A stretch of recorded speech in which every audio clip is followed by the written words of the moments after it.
Thank you. I'm excited to be back. I always, I missed the first one this month, and I always feel that gap when I come back to do the next one. I really love these and appreciate the opportunity to do it. So today, I'm going to talk a little bit about something that came up for me. My family took a road trip. We did the Oregon coast in an RV, and so with hours of driving with my kids, listening to podcasts of their own, my wife and I listened to a book together, Stronger Together by Terry Crews and Rebecca King Crews. I knew that back in 2015 or 2016, Terry Crews, he's a pretty well-known actor. He got famous as the Old Spice model. He's on Brooklyn Nine-Nine right now. Has done a ton of movies. 2015 or 2016, he told the world that he'd been addicted to porn. He'd gone to treatment, and was working recovery. And so I wasn't expecting this book to be the recovery memoir that it was, but it was him and his wife, Rebecca, telling their story of recovery.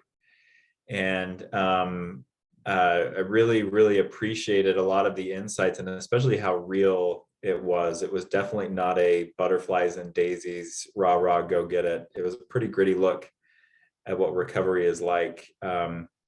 And he told a story in there that has just had me thinking almost nonstop about the concept of restitution, which of course has huge implication and application in betrayal and addiction. I think also has huge application in every relationship, because this is a part of relationship balance, relationship fairness, and safety that I think it gets overlooked for good reason, or it's not completely understood or completely applied. So the story he tells, and I've come to call it the parable of the parking ticket. He parks his car at a city meter, somewhere in the city, and runs into this building to conduct some business. And he looks at his watch. He fed the meter for an hour, looks at his watch about an hour and 5 minutes later, and remembers, oh, my meter's expired. So he runs outside, quarters in hand. And the parking enforcement officer, of course, is out of his car writing out a ticket. And he says, I'm so sorry. I realize what time it is. I'm going to feed the meter right now. I'm so sorry. And the enforcement officer says, I forgive you, and puts a ticket on his windshield, and, goes on her way. And for a moment, as he tells the story, he's kind of stunned. Well, I apologized. I fed the meter. I made it right, didn't I? And then he realized that whole situation was not rectified until he paid the ticket, because he had taken something from the city that was outside of the parameters of the agreement. The agreement was, if you prepay, you get to park here. But if you don't prepay, in essence, if you don't reserve your spot, tell us you're going to be here ahead of time, the fee for parking goes up. So he pays the ticket, and says, in my own recovery from pornography addiction, I thought about this often, about what I owed my wife. There were things I actually took from her in my addiction that I have to pay back. And like most people at the beginning of recovery, he described being really confused and angry sometimes. Well, I'm sorry. How many times can I say I'm sorry? And why isn't that making anything better? And that's because apology and restitution are two separate things. I would say one is not more important than the other. They are, two legs in the same stride. They're both absolutely essential. And it's important to know which one you're working on, which one is needed. So an apology is saying, I'm sorry. You can Google how to apologize. And there's actually, I forget the name of the book, but there was a book authored in the last few years by an apology expert, someone who studies this, because, someone studies everything. And she said, I heard an interview on this a couple of years ago. She said, apology always includes the words, I'm sorry. Apology also includes a bunch of other things that we're not going to get into, but there's a specific acknowledgement of exactly what you did. I'm sorry for everything is not an apology. I'm sorry for a specific thing. That is an apology, or the beginnings of an apology.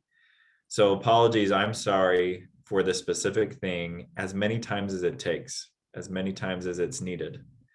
Apology is the acknowledgement of I was wrong. I am wrong. That wasn't okay. Restitution, like I said earlier, is paying back what you took. Now, this gets tricky because there's a lot of different parts to restitution. And as I've been unofficially polling the couples and the individuals I work with on this, because this has been on my mind so much, I'm noticing some patterns in what people believe about restitution and the limits that they see in restitution. So first, when it comes to restitution, some questions to ask yourself: do you know what it is you took? When it comes to addiction, when it comes to betrayal, and I'll even, I'll go out on a limb here and I'll say, if you're the partner of an addict, as through the course of recovery, things happen that you as the partner are probably going to need to do some restitution for. It's very understandable in your anger that you might berate your spouse, you might call them an idiot, you might tell them they're worthless. Happens all the time. That's not an excuse, but something's taken there. As an addict early in recovery, you are going to make mistakes. You are going to get things wrong. You may even be abusive, and things are taken there. So this is a really important relationship principle, because if two people are constantly withdrawing value from the relationship and never putting it back, you have a relationship that's emotionally and socially bankrupt. There's nothing to draw on. There's nothing that we can take from this relationship that helps us as individuals anymore. So number one, do you know what it is you took? And number two, can you quantify it? To say, I took your safety. Yeah, that's a specific thing that you took, but it's important to be able to quantify what you took so that you know what it is you're paying back. I took your safety, period, doesn't provide a lot of opportunities for restitution. I took your safety in that every time I'm on my phone and you can't see the screen, you think that I'm texting someone that I'm going to act out with. That's a quantity. Every time I'm on my phone, every time I leave the house, every time I'm commuting from work back home, or going to the grocery store or whatever, that starts to put a quantity on it. Learning about the intensity of the betrayal and the hurt for your partner, learning about where their triggers are at around this issue. It's again part of how you get to know the quantity, and you start to get an idea of what it is you're trying to restore, what it is you're trying to pay back. There are two halves. I would say there's at least two sides to restitution. One half is from this point in time where the wrong was committed going forward, I'll never do it again. I was working with somebody recently on this, and he was having a hard time getting the concept of why saying from today forward, I'll never do it again, why that's not complete. And this person owns a large business in the area. And I said, if one of your employees had really messed something up and it costs you a lot of money because of the mistake they made, and you're rightfully angry and you're talking with this employee trying to rectify what happened, and all they said to you was, I'll never do it again, but that they don't really know what it is they did. They haven't taken steps to learn about how to not do that again, or to correct the lack of knowledge or the misapplication. Are you going to have a lot of confidence in them saying, I'll never do it again? Is trust going to build? And he said, absolutely not. And I said, okay, let's look at the other half of this, which is going back and repaying. Let's say that this employee of yours, the mistake that they made, it cost you money because they ruined some parts that they were reinstalling this machine for this customer. Let's say all they did was say, I get that I don't have knowledge in this area. I am going to go back, I'm going to go back to the classroom and I'm going to learn about this so that I know what I'm doing, or I know what I did wrong, but there's no, and I won't do it again. Are you going to trust that person? And he said, no. And he came to the realization you need both halves. I have to go back and repay. And it may be, I get that you got to dock my pay to make up. This was an expense you weren't expecting. I get that I might be on probation for a while. I get that there may be certain aspects of the job that you don't let me do anymore until I have a certificate in this and I can demonstrate competency. I get it. It should be that way. So in restitution, there's both halves. From today forward, I won't do this anymore. And I'm going to go back and restore what I took. I'm going to go back and provide balance to the universe again. What I'm finding as I talk to my couples about this, that first half of restitution, I'm going to go back and repay. A lot of people, deep down, they don't believe that's even possible. And the question I've been asking my couples when they say, well, I don't know that's possible, I'll say to them, then what are you guys doing here? Because if you're just relying on from today forward, it won't happen again, how much safety can you actually provide for each other? If you don't think it's possible, you're not even going to attempt to pay back what you took. Some examples that Rebecca King Cruz talked about in their book, she said, Terry came to me one day after a therapy session and said, I want you to have the password to my phone and I want you to have access to my social media accounts. Now, down the road, he actually got off social media for a while, which I think for a celebrity is kind of a big deal. And she said about that, she said, I hadn't asked for that. He came up with that idea. And she said it didn't solve a single problem, but it helped a lot. It helped a lot, his awareness and his carefulness. I know I kept you out of parts of my life before. To pay you back, I'm bringing you into every aspect of my life that you want access to, even if it's not pretty. And she talked about part of the decision for him getting off of social media later on is, she said, we had many marriage therapy sessions where we talked about the messages he was receiving from fans and him justifying why it wasn't a big deal, and me saying, how can this not be a big deal to you? You're missing something. And the therapist also saying, yeah, you're missing something. And that came because he gave her transparency. He let her in even when it wasn't perfect and pretty. That's repaying some of the debt from before. So again, a question to ask there on the first half of restitution, do you think it's even possible to restore what it is you took, or restore what it is you stole? If not, I think it's important to ask that question, then what am I doing here? What are we doing here? If it's not possible to pay back, to fill the hole, even to some degree, I would assert that there's kind of a losing battle there, because you're always operating on this big deficit. You're always operating on this big wound that can't be healed.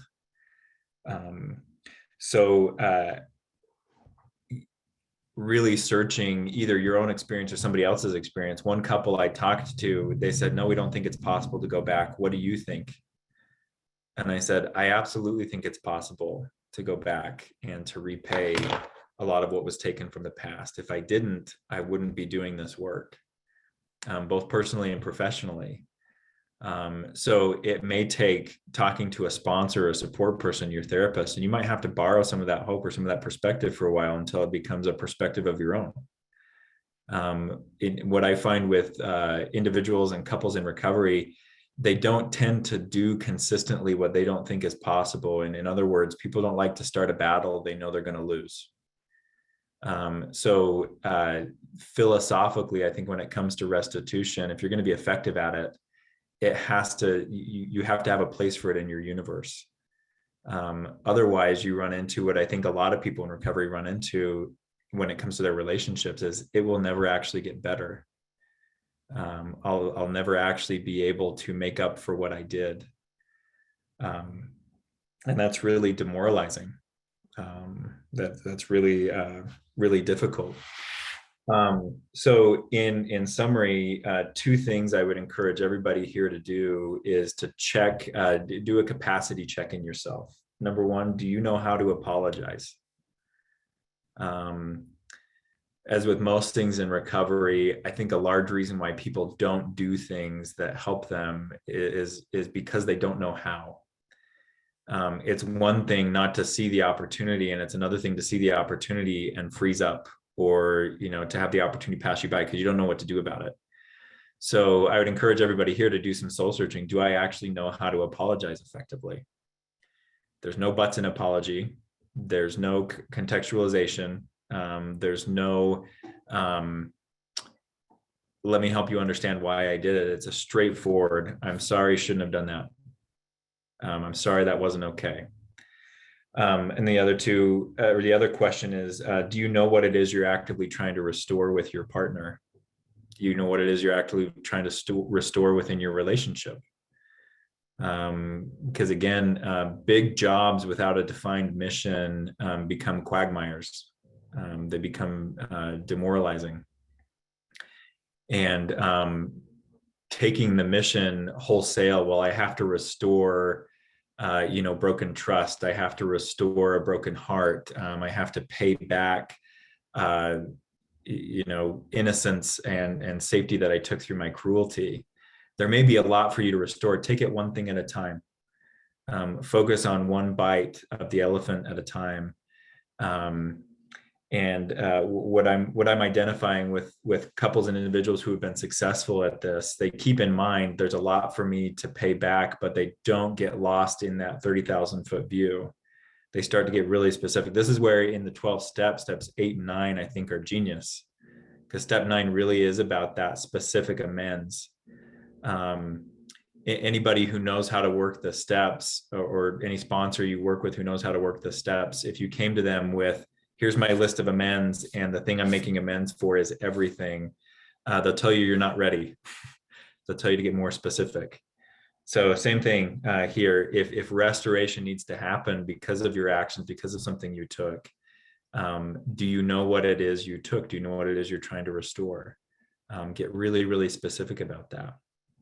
So that is the parable of the parking ticket, and the concept, at least one facet of the concept of restitution. Hold on. I am sort of almost dumbstruck because I've never looked at this aspect of healing relationship. This specifically. I think we skirt this issue, but we almost never talk about it. And I think maybe our participants are dumbstruck because we don't have any questions yet. So type some questions in about this or anything else, but I'm sort of blown away. I mean, I've thought of, I've worked steps 8 and 9, I've done it. I'm fond of saying, steps 8 and 9 are not steps 1 and 2 because you're not ready to do them when you walk in the door. And I think even the Terry Crews story at the very beginning, he had to have some time in recovery and healing to not get mad at that meter maid. Yeah. I mean, when you're like shoving quarters in and getting a ticket at the same time, and I can just look back to my early days of recovery and I would have lost it. And he didn't lose it. He just said, okay. And I'm there now. I can just go, okay, well, I was over 5 minutes. I'll pay my ticket. I'll make it right. And I'll still shove my quarters in so I can stay parked here. I love the parable of the parking ticket. And I love these questions. I mean, what do I owe to my partner? That is so hard. When you asked that question, I was like, oh my God, I have no idea how to answer that question. Mm-hmm. I have ruined, I know what I did. I ruined relationship trust. I betrayed our relationship. I betrayed my partner. But how do I make that right? And I like that, again, we'll go back to Terry Crews. He gave up his passwords. And, so many guys fight giving up the passwords. Like, really, what are you hiding? Number one. And, but you have to do things to restore trust. The damage is always done. I mean, if a house burns down, the house is burnt down. You can rebuild a new house. You can rebuild a better house.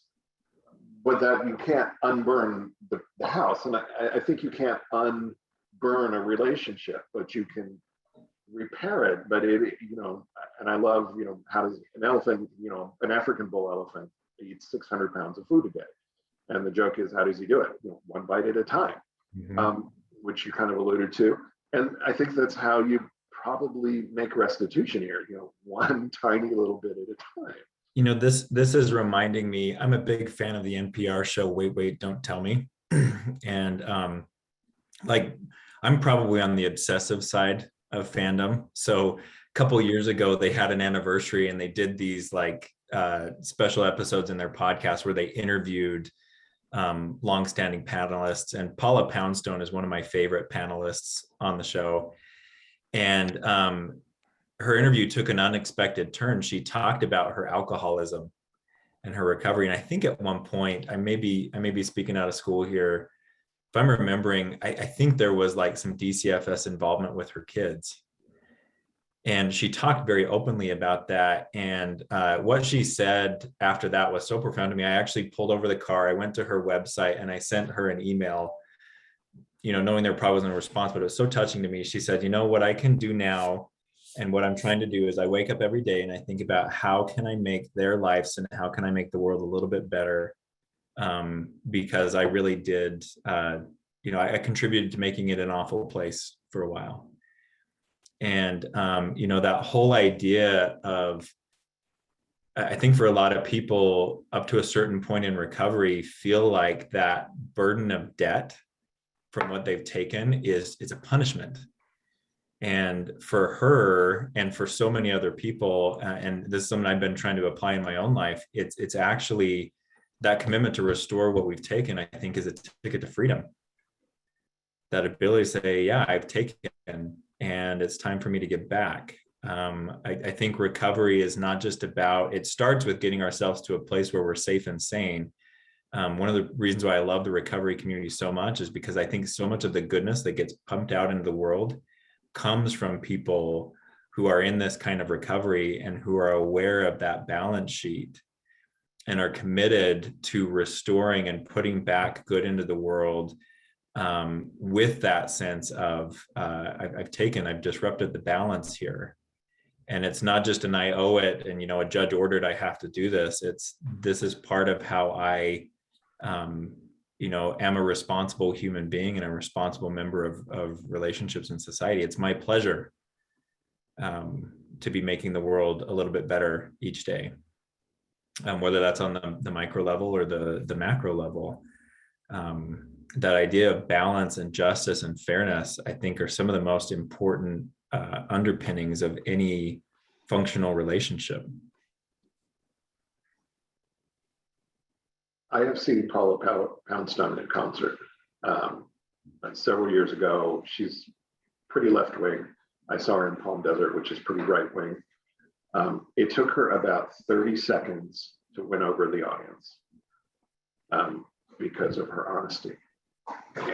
And she talked about this stuff, and and it made people in the audience, including me, were crying because it was so heartfelt.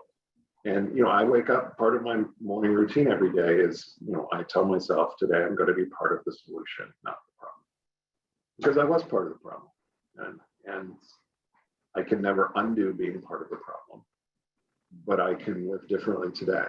And I can be part of the solution. And you talked about, all of this. There's the I'm sorry. There's fixing the past in whatever way we can, and then there's not doing it again in the future. And that's how we make amends. That's how we make restitution. Whatever words we want to use. It's such a powerful thing to make that decision. Today, I'm not going to be the problem. Today, I'm going to help people who have the same problem. Or today, I'm just going to be nice to people. Or whatever it is, it's so powerful. Yeah. Okay, let's get into questions. Sorry, I'm getting lost in me a little bit today. Could you give me more examples of what might have been taken and how to? It's a great question. How to make restitution in the circumstance of sexual betrayal? Great question. Yeah, I think some of the big ones, I'll answer this question in two phases. The first phase is what's actually taken in sexual betrayal. There's trust, there's fairness, there's safety, and that can be on so many levels. Like, I don't know where your heart is. I don't know if you're committed to me. It could be like, because of your acting out, you're bringing diseases into my home and into my body.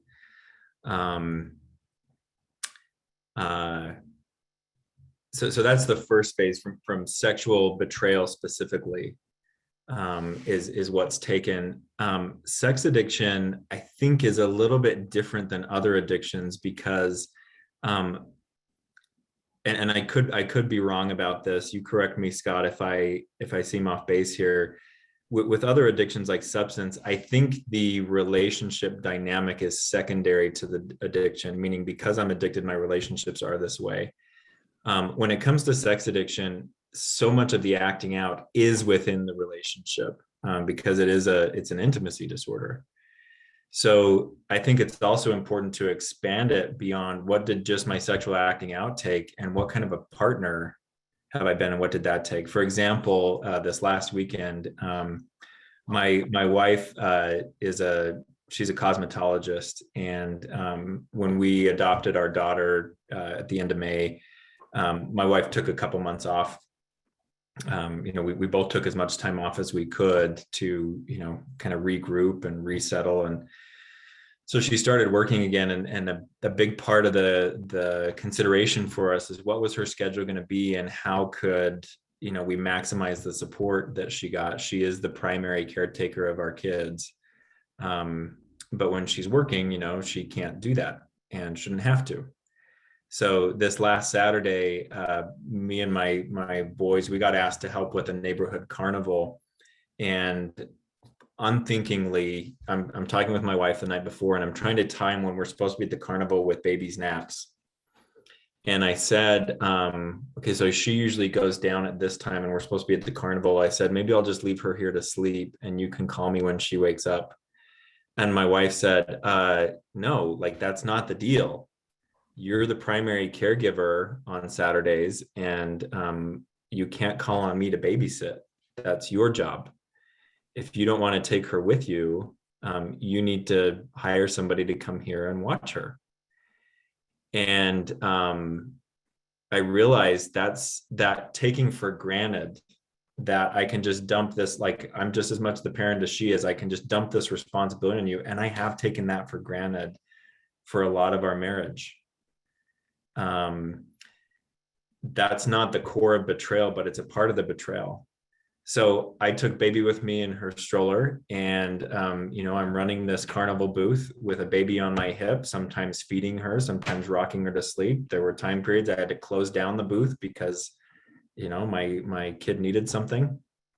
And the whole time I'm thinking, like, this is what my wife's life is like, day in and day out. Like, she doesn't have an option to just say, you got the kids now, like I take advantage of. So the quality of our partnership, what we dump on our partner, what we don't give to our partner, that's also part of the complete restoration. I hear from people all the time, well, I got sober and I'm not acting out and you have my passwords. Why aren't you happy with me? Could be emotionally, there's still a big debt.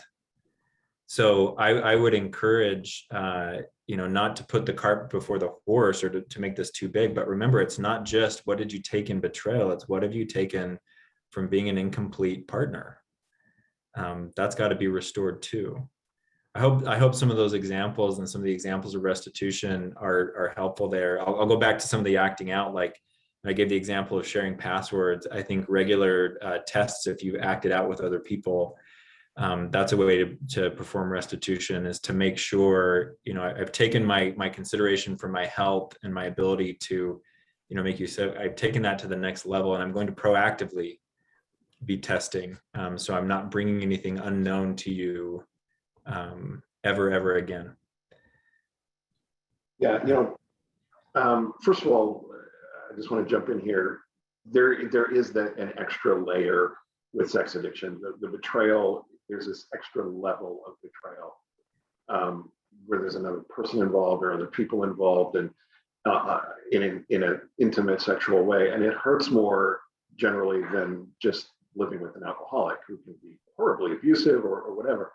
But you get all that with a sex addict too, plus this betrayal of you as a person and your relationship as a relationship.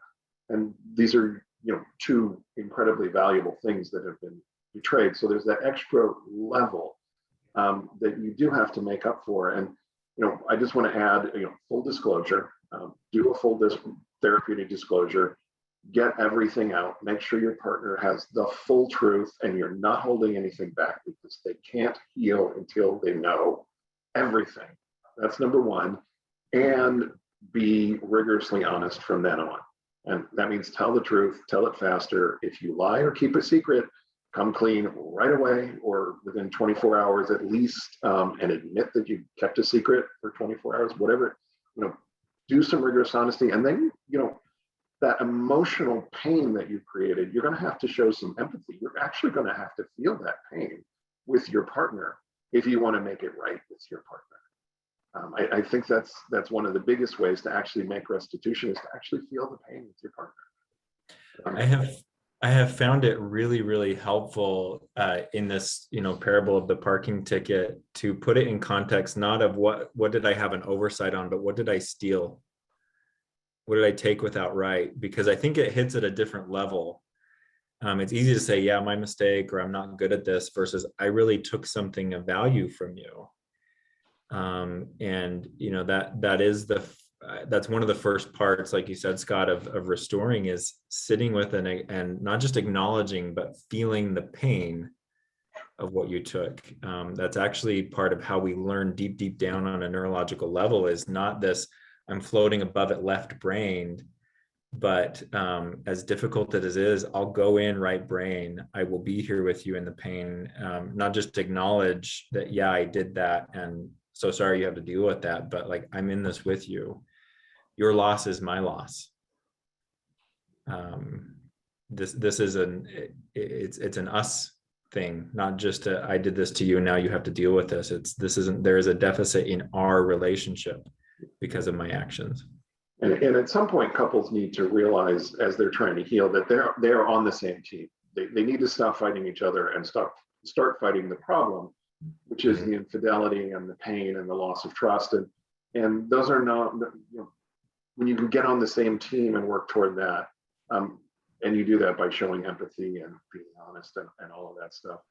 The next question, other examples of how you can make up for things.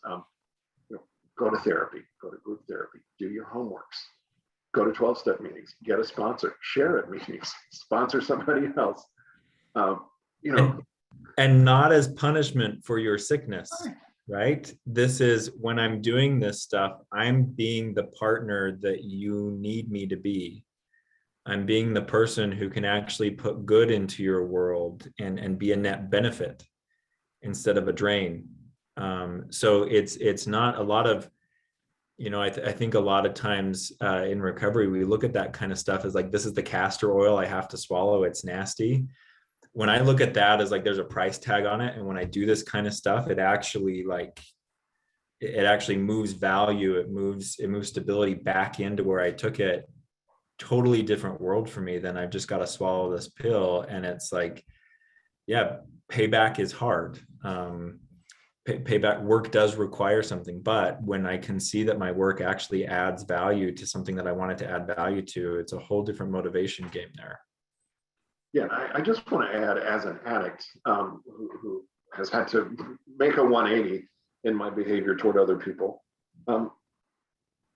doing this work, I did look at it as castor oil for a while. Somewhere along the way, the switch flipped, and I started doing this stuff because I wanted to be a better person.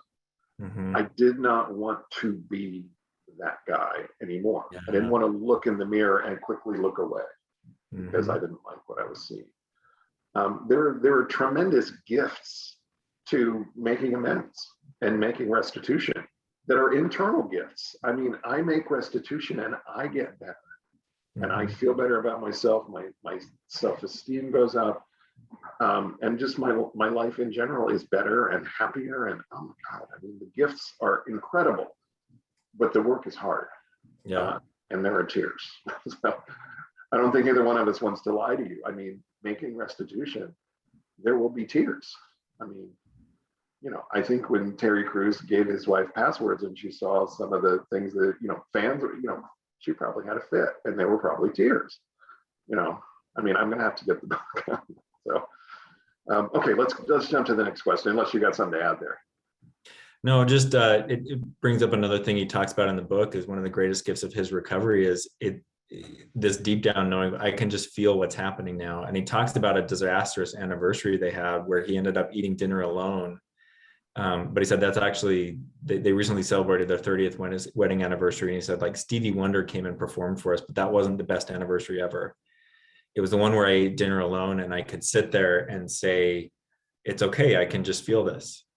It's okay, I can do this. And when I got home, you know, Rebecca and I were in the same place. Like, yeah, we can feel this. It sucks now, but we can feel this. He said, that's when I knew we were going to make it, is when we weren't trying to run from our feelings. I wasn't trying to run from my feelings. I was taking them for what they were. Stan Tatkin will often say, truth is the only nurturing mother. And I think that's part of what restitution gets us to. It gets us to the truth about what we did, who we were in that moment, and who we're going to be going forward. And it really is, I think it's the only stable foundation to move into the rest of life from. Everything else is just, it's smoke and mirrors when it comes to stability. This next question is about valuing here. So are there any exercises to work on in terms of processing what was taken to get the full context? Or moreover, working the 12-step program. So that's kind of two questions, but how do we value what was taken? And let's talk about 12 steps a little bit too. Yeah, so the first thing that comes to mind for me, I think one of the most direct ways to get information about that is through a disclosure process. One phase of disclosure is the impact. And this is where the betrayed partner gets to tell you, here's what you took from me. That's the essence of the impact letter. And one of the most surprising angles I see come up again and again is not this like, I was whole and complete before you took this. It's, I already had this crater. And when you betrayed me, I thought my expectation was I could lean on you and you were going to help me heal this. But what you did is you widened it. You made that worse for me. So the impact session, I think, is one of the most direct ways. That step 4 deals a lot with what we've taken in the 12 steps. That's that searching moral inventory, fearless moral inventory.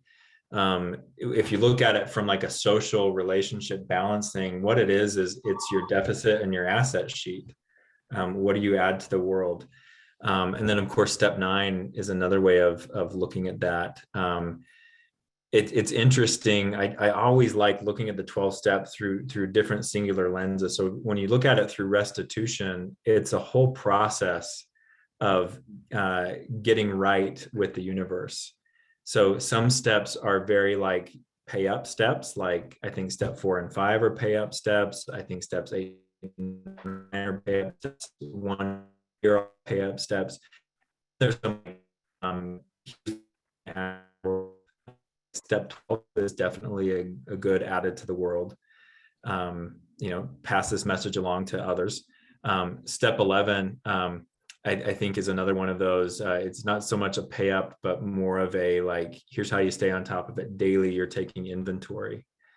Those releasing steps, like step 5, where you're admitting to God himself and another person the exact nature of your wrongs. When you share inventories, with a sponsor, with a group, I think that's both a pay up and give. Some of the most healing times in my recovery have been when myself or others are talking very realistically about the balance sheet in their life. So one way of looking at the 12 steps is it's a whole restitution program. I actually don't think the 12 steps are for getting sober. In fact, when you look at one of the frustration of my clients early on in recovery is I go to 12-step meetings and nobody's telling me how to get sober. Like I need concrete tools. And, I was of the same opinion when I was early to recovery is I'll go to 12 steps and learn how to get sober. What I found out is I went to 12 steps to learn how to be a complete human being. Tools for getting sober, they were kind of found along the way, but that wasn't the whole focus. The whole focus was restoring my rightful place in the human family as someone who gives and receives good and value, not just someone who sits back entitled and says, why aren't you giving me more? Well stated. My problem was not alcohol. My problem was not drugs. My problem was not sex or porn. My problem was between my ears. Mhm. I knew how to quit those things. I just didn't know how to stay quit because my mind was such a mess. And therapy and the 12 steps are about developing a new way of thinking so that I don't have that need. I don't crave my addictions anymore because I've done enough. I mean, there are days, trust me, but but I don't have that need because I've done the work of getting right with myself and the world and my higher power. And the 12 steps do that. Therapy can do that. Groups like this can help with that. Yeah, I mean, Yeah. alcohol and drugs and sex were manifestations of my problem. My problem was my thinking and how I interacted in the world. I'm going to jump to the chat feature real quick. Any advice for the partner of an addict who isn't equipped to feel the feels yet? I'm ready to do the work, but he's still running. How do I show him that we're on the same team? Ooh, good question. Mm-hmm. That's why I jumped to it. Hard to answer in a couple sound bites. Let me think for just a minute on this. So my addicted partner is not equipped to feel the feels yet. Okay, so to me, this comes back to some principles of secure functioning. And secure functioning is more, it's less about, I'm going to follow you along and give you the support that you need every step of the way, which, it's part of that. It's more, we have a tent that we've agreed to, we're going to come to, and this is where our relationship is going to exist. So for example, yesterday I'm working with a couple who they're defining these principles of what's going to make their relationship safe, what's going to allow them to both walk into the tent. And they were having an argument yesterday in session. And I noticed something, that their main focus was not on getting their point across. Their main focus was blowing the whistle and playing referee with each other, which I thought was fantastic. It was actually working. So for example, one partner needed to share some feelings and the other partner, not even a minute into it, he interrupted her. And she said, flag on the play, don't interrupt me. You don't appreciate it when I do that to you. Please let me finish talking. And, he was a little sheepish, a little shameful, but it was effective because she said, here's the rules. This is what's going to make it safe for both of us. So when you have a partner who's not ready to feel, who's not ready to dive in and do the work, what you can focus on is protecting that perimeter of safety in the relationship. So oftentimes people who aren't ready to feel and do the work, they're not going to be good at watching that. So you might be alone a lot of the time. Call yourself out on missteps. Call your partner out on missteps. If you use a tone that is threatening, derisive, not helpful, flag yourself. Hey, I shouldn't use that tone with you. When your partner does the same thing with you, hey, I need you to pick a different tone. It's not effective with me. Because the ability to feel and the ability to grapple with those feelings, it's not a switch you flip in your brain. It's something that comes from safety. And so someone in recovery, that safety is built in a lot of ways. They need an alliance with their therapist. They need an alliance with their support groups, and they need an alliance with their spouse. The only thing that you can work on is the possibility for alliance with you. So again, back to that question of what do I take? This idea of restitution, I hope, my hope for me, my hope for all of you is not that restitution is this big thing you do once a year, but something you keep track of moment by moment. So what I would say in that case is focus the best you can on you remaining safe and, regulated. And also watch what you give and what you take from the relationship and make sure that you're being a good citizen there. That's not going to make them change, but it will provide an environment in which change, when they are ready to change or when they do change, it'll provide an environment that lets that change stick. And it's, again, this is part of what's really, really hard is a lot of times, that midbrain part of us wants to say, well, I'll act good when you act good. I'll do the right thing when you do the right thing. Totally get where that comes from. It's not real helpful for long-term safety in relationships. Oftentimes, I'll say to couples in recovery, I get it. You're running this race and you want to look over and you want to see your partner in the exact same place you are because this is a hard race to run and it's lonely. You guys usually aren't in step with each other. And it may not be because you don't want to be. It's because your work is very different. So, stay in your lane, don't give up the ground on where you're at. Do where you're at well, and remember that part of your work right now may be creating a space that your partner can come into when they're ready, when it's time. Okay, I'm going to skip around a little bit again, because this one's not really a question. If somebody wants us to thank us for this topic, and he says, I just delivered my restitution and amends letter to my wife yesterday.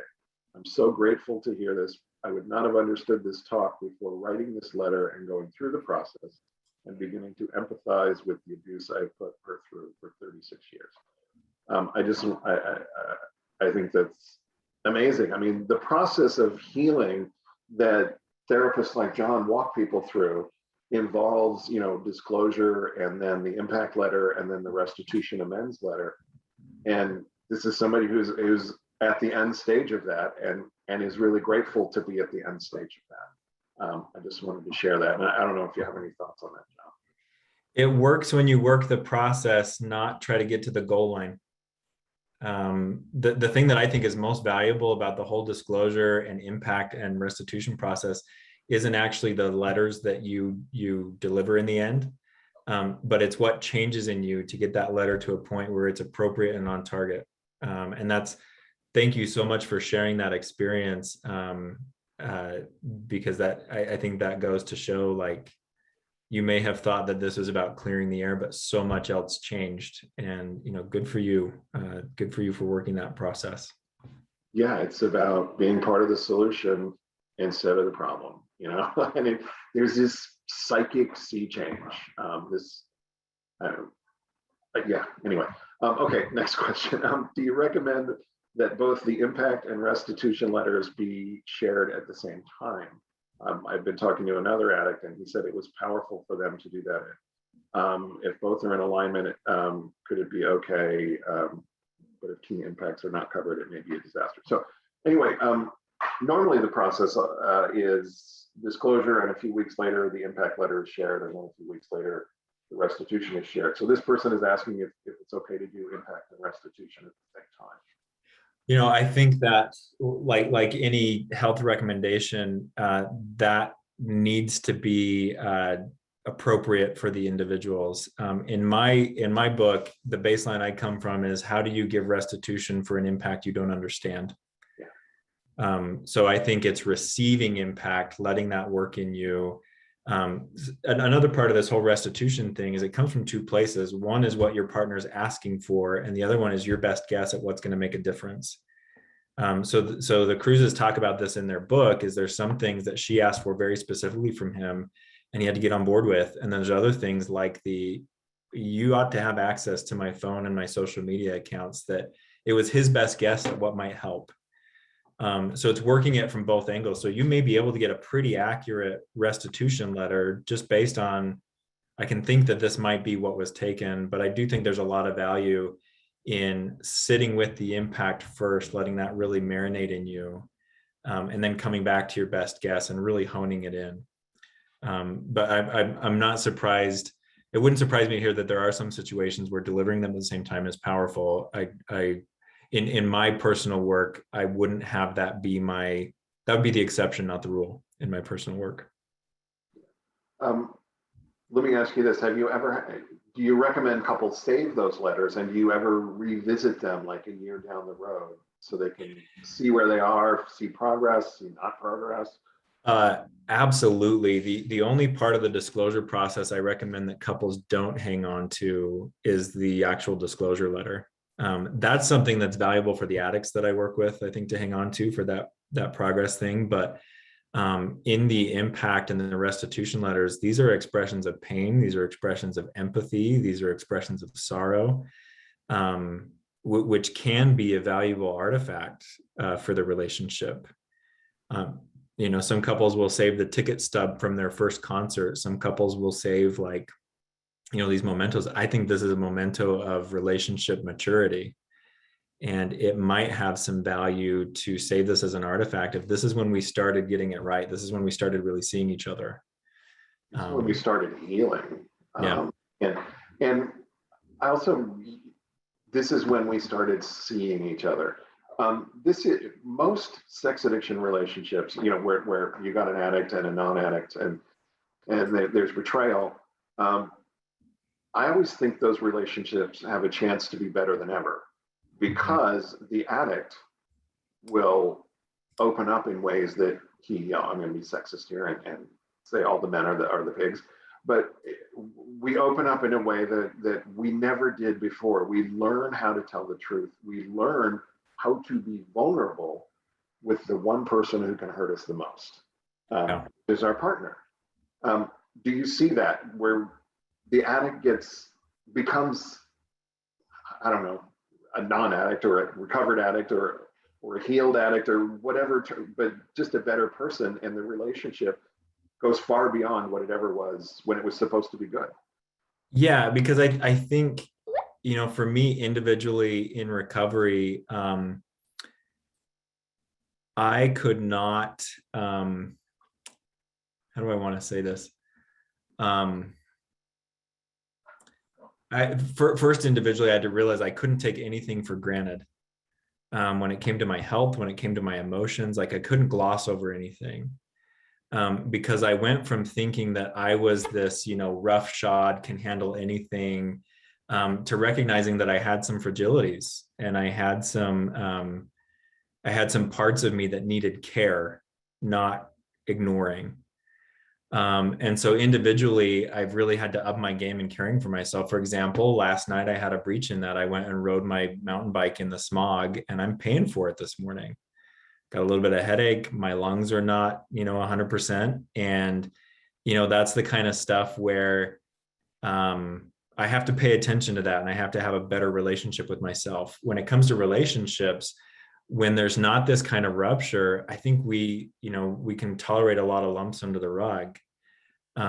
For many, many people in recovery, you can't tolerate lumps under the rug anymore, because under each one of those is immense pain. And once you start clearing those out and keeping those out, it's almost like I don't tolerance. Why would I allow lumps under the rug? Why would I keep them there?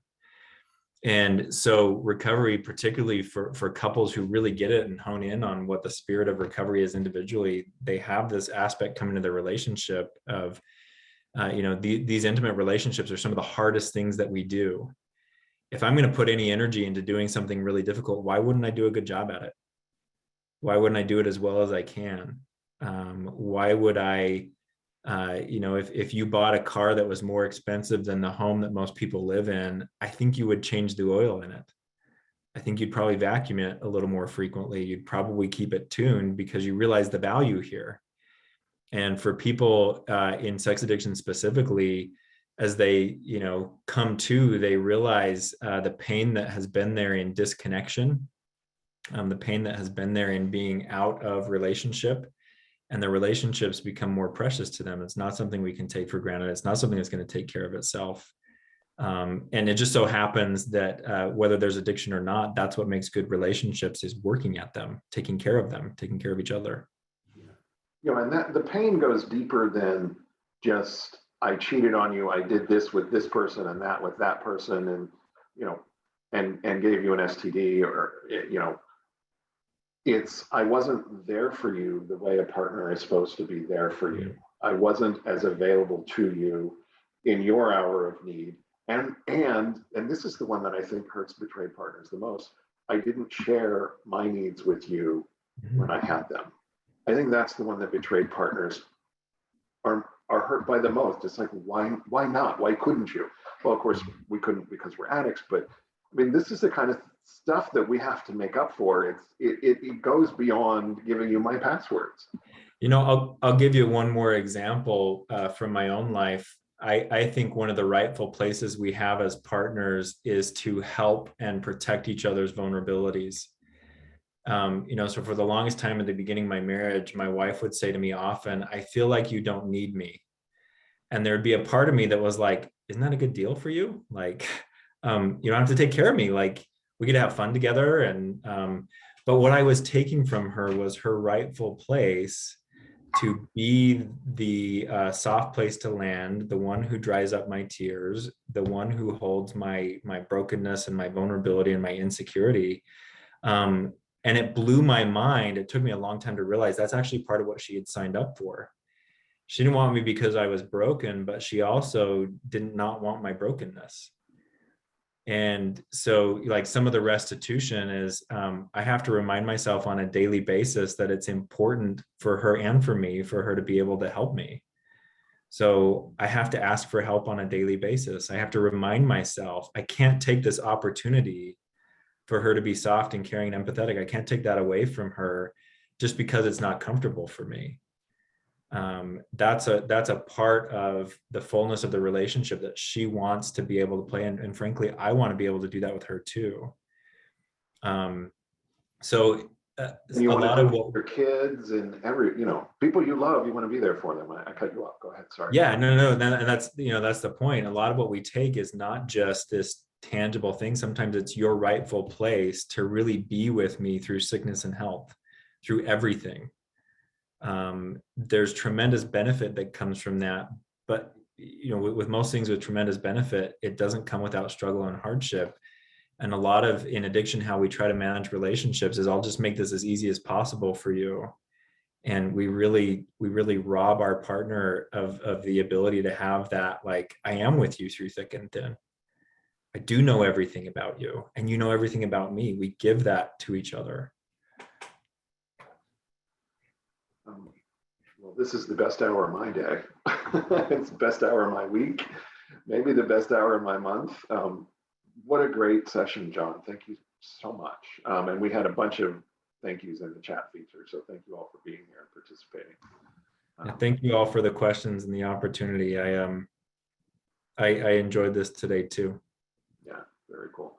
All right, we'll be back in a couple of weeks. Please join us, and I'll get this posted on YouTube and our website because I know some of you are going to want to hear this again. So, see you, everybody. See you guys in a couple of weeks.